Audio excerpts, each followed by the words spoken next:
baptisait les autres?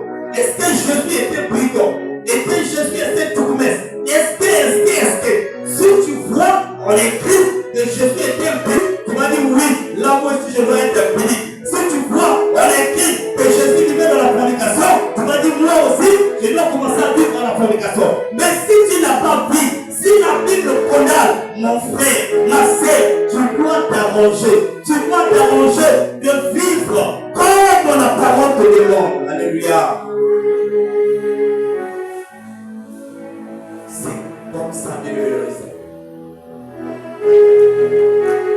Écoutez ce que Paul dit dans Romains le chapitre 2, le verset 13.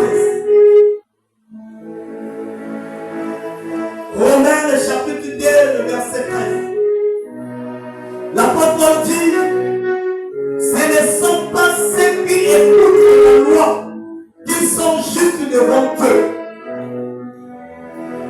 Ce ne sont pas ceux qui écoutent la loi qui sont justes devant Dieu.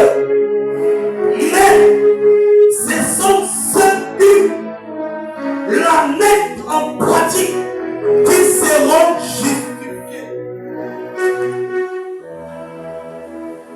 Ici, quand on parle de la loi, on parle de la parole de Dieu.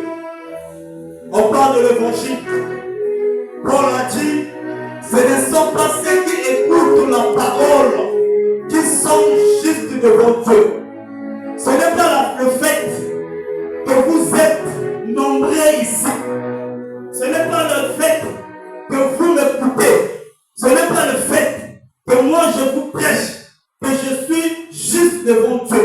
Ce n'est pas le fait que vous qui êtes ici à l'église, que vous êtes juste devant Dieu. Non, c'est vous.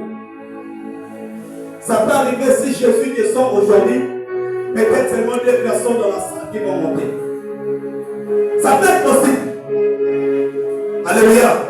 Ça peut être possible que si Jésus rentre à l'église sur l'enlèvement aujourd'hui, peut-être 2 personnes vont partir seulement. Le reste vont rester.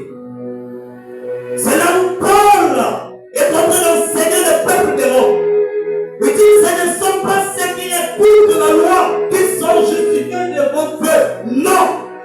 Mais ce sont ceux qui la mettent en pratique.